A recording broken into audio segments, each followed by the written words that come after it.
Good morning, students. Welcome all of you in the last class for solution. Today we are going to discuss two very important topic with respect to this chapter. This is abnormal molecular mass and the other is van 't Hoff factor. Now first we are going to discuss what is meaning of abnormal molecular mass. Now, in this chapter, we have discussed so far four colligative properties. One of the application of these colligative property is to calculate gram molecular mass of unknown solute. How can we calculate gram molecular mass of unknown solute? For this, I am taking the help of elevation in boiling point. Elevation in boiling point, as you know, it is Kb into m.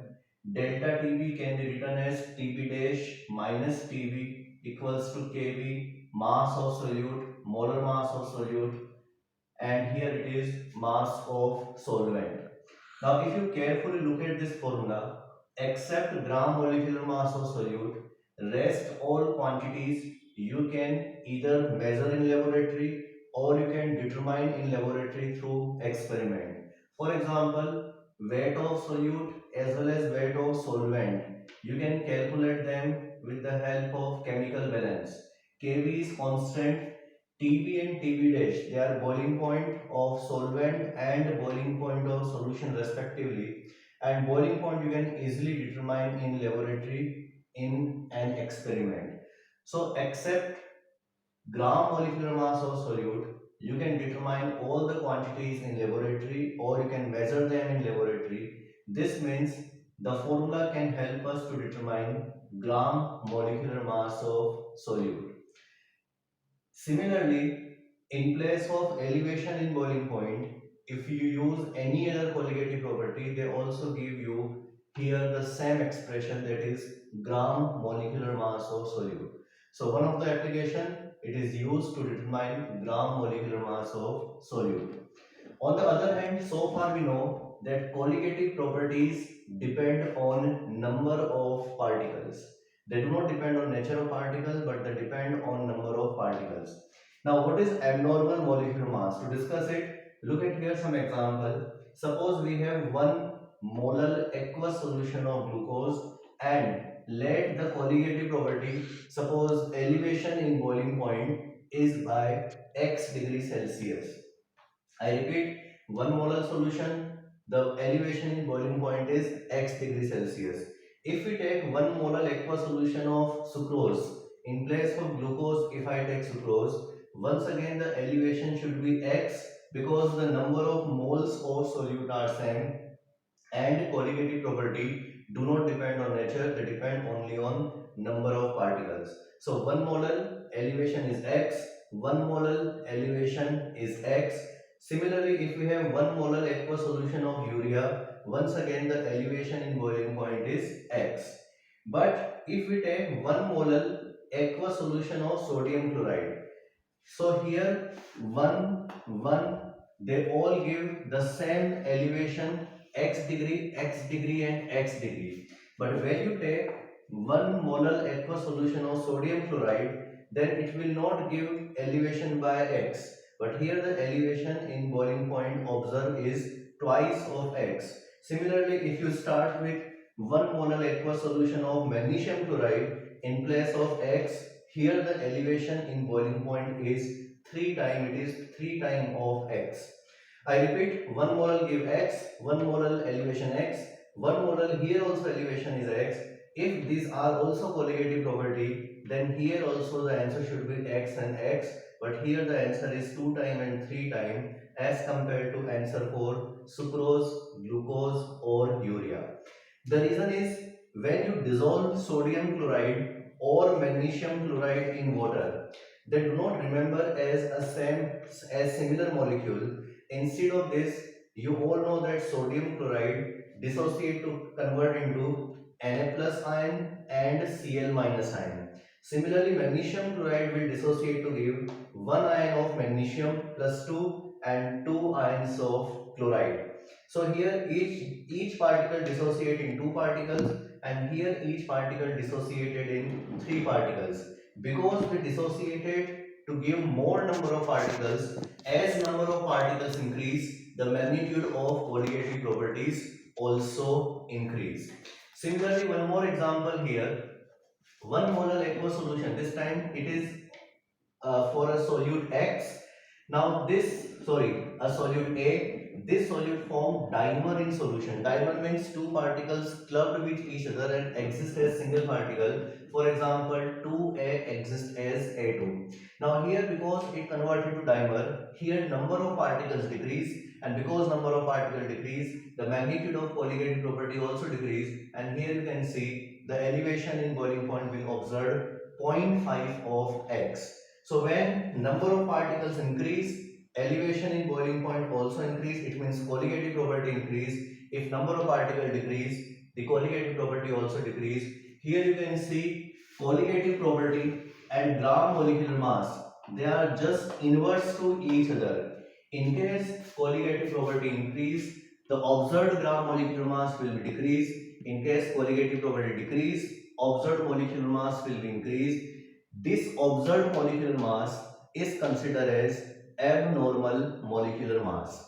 I repeat, whenever solute particles either dissociate in the solution or they associate in the solution, because number of particles change, hence number of colligative properties change.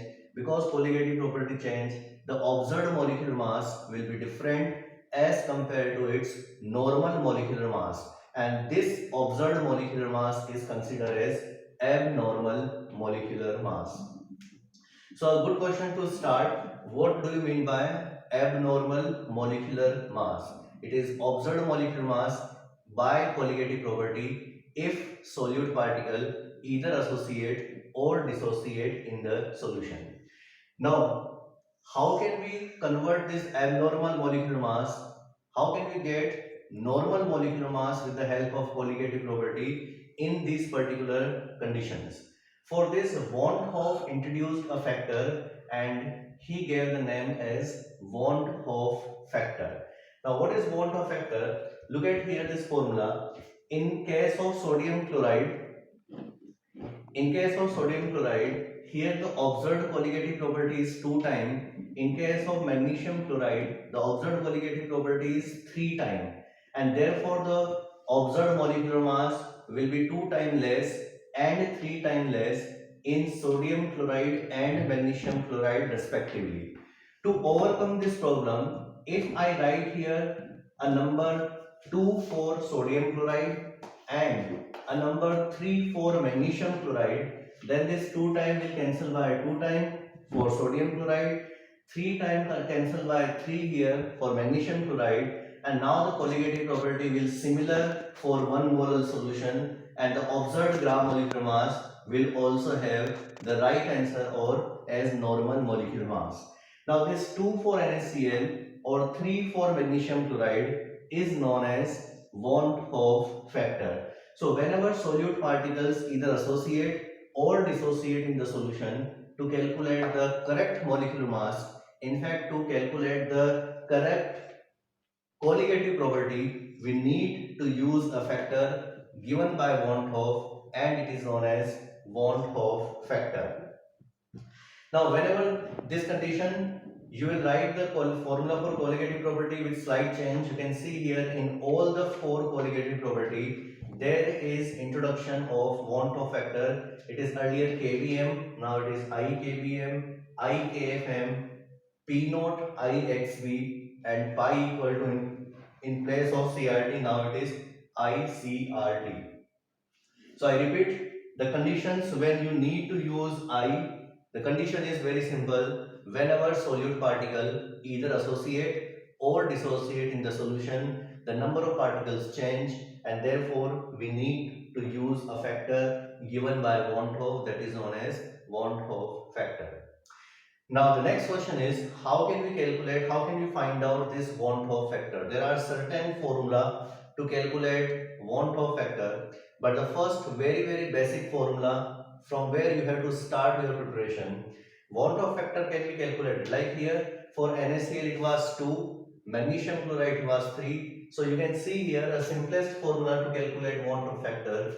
It is number of particles in solution after association or after dissociation divided by initial particles.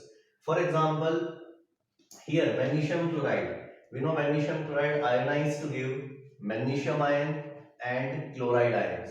So you can see here before dissociation the number of particles is only 1, but after dissociation number of particles are 3, 1 plus 2. So as per this formula, Van't factor, number of particles after dissociation is 3, number of particles before dissociation is 1, and therefore Van't factor is 3 for magnesium chloride. One more example, this is case of association. 3 particles of A, suppose clubbed and converted into single particle, they are polymerized. In fact, earlier we have used this example, it is for dimer, and now this example is for trimer. 3 particles clubbed and converted into single particle. So after association, number of particles is only 1 and initial particles are 3. So Van't factor here 1 upon 3, it means it is 0.33. One simple fact, that whenever particle dissociate, Van't factor must be more than 1. Whenever particle associate, Van't factor, it means I must be less than 1. So this is first formula to get the value of I, number of particles in solution after association or dissociation divided by initial particles of solution. Another point is, if solute particles partially ionized or partially associate in solution. You have studied about weak acids and strong acids in class 11th, and you all know weak acid means the acids which partially ionize. So you all know the meaning of partial association as well as partial dissociation. So in case if solute partially associate or dissociate in solution, then to get the value of I Van't factor, we will use these two formula. The first is for dissociation and the second formula is for association. In dissociation, you can see here alpha, which is degree of ionization or degree of dissociation, is I minus 1 upon n minus 1. Here I is Van't factor and n is number of particles in which one solute particles dissociated.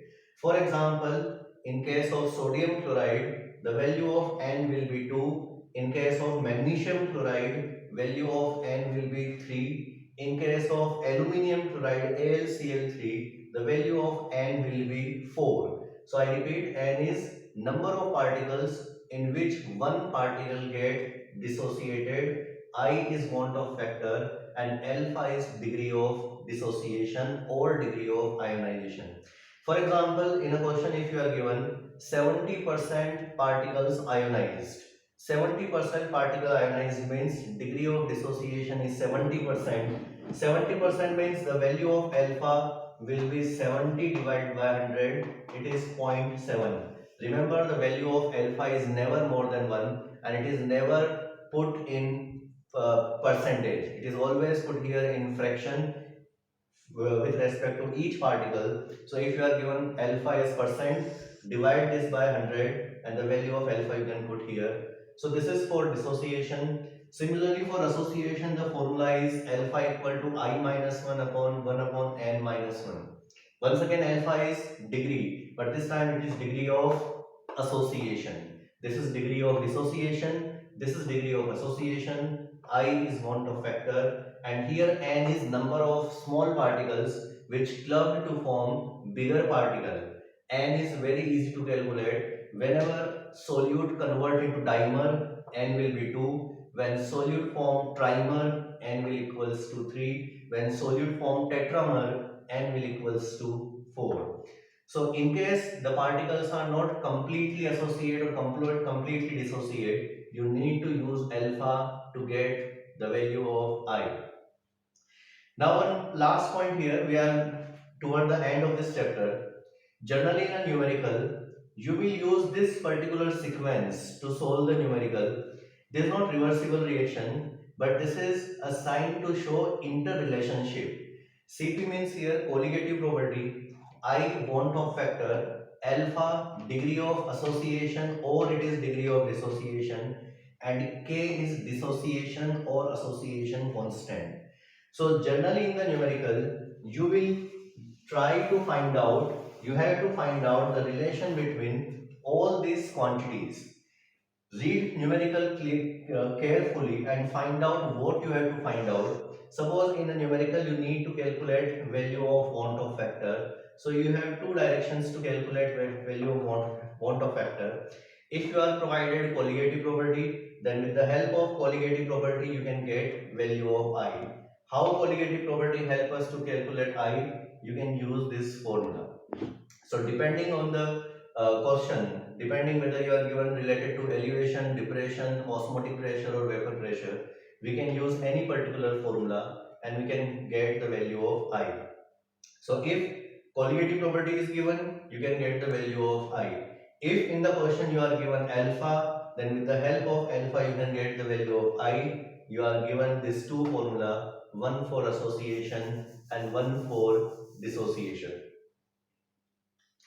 Now, K is dissociation or association constant, and class 11 you have used this formula K equal to C alpha square upon 1 minus alpha. Alpha can be neglected and therefore you can write here simply K equal to C alpha square. So in a tough question, in a typical question, you may given the value of dissociation or association constant and you may ask at what temperature the solution boils. At what temperature solution boils means you need to find out elevation in boiling point. Elevation in boiling point means you need to calculate colligative property. Start with K which is given in the question. With the help of K, first calculate alpha with this formula. With the help of alpha, then calculate I with these two formula, whichever is applicable, and with the help of I, then calculate colligative property with any out of this applicable formula. So I repeat, read this, remember this particular sequence. This really definitely help you to solve the numericals with respect to want of factor. Now, last but not least, one example, how can you attempt the questions related to want of factor or this chapter? Suppose in 1 mark question, you are given what is I for sodium chloride, what is want of factor for sodium chloride. Then in this question, because you are not given any other information, any other data with respect to any colligative property, so what is I for NaCl? The answer can be calculated by this formula. It is number of particles in solution after dissociation divided by initial particle. For NaCl, because it converts into Na plus and Cl minus, the value of I will equals to 2. 2 particles after dissociation divided by 1 particle which is for NaCl. Now in such question we will assume that particles either 100% associate or 100% dissociate, whichever is applicable as per question. In another question, if you are given suppose NaCl 90% ionized, now calculate value of want of factor. So now you cannot write I equals to 2 because the condition is given sodium chloride 90% ionized.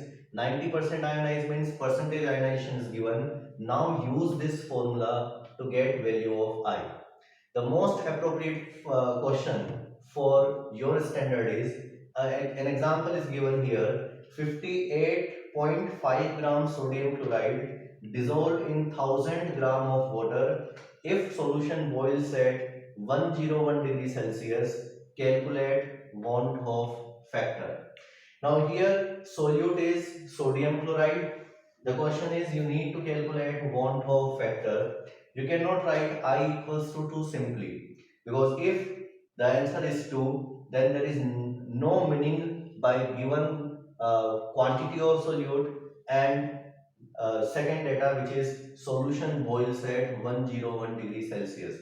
We all know that this is a solution in water. Water boils at 100 degree, but this solution boils at 101 degree. It means the question is related to elevation in boiling point. Elevation in boiling point is by 1 degree Celsius. Elevation in boiling point. Therefore, now you can use the formula delta TB equals to I kb into m. Delta TB is 1. I you need to find out. Kb will be provided in the question because it is a constant. And molality. With the help of this mass and this mass, you can easily find out molality of NaCl. So here also you can see the sequence. In the question you need to calculate the value of I. To calculate value of I, you have two signs, two sides. Either with the help of alpha you can calculate I, or with the help of colligative property you can calculate I. Alpha is not given in the question, K is not given in the question, so I can be calculated only from this side. Colligative property is given, and with the help of colligative property you can calculate value of I. In certain questions of NCERT, the density of solution is not given. Let assume density of solution is 1 to solve this particular formula, because here C means it is molarity. To solve, to calculate molarity, we need volume of solution. In case volume of solution is not given, then assume that density of the solution is 1. Thank you. Go through the numericals of NCERT. Watch the video carefully. Do questions. Share your problems, and please press like button so that maximum number of students can take benefit of the video. Thanks, and we'll meet again with next chapter. Till that, goodbye.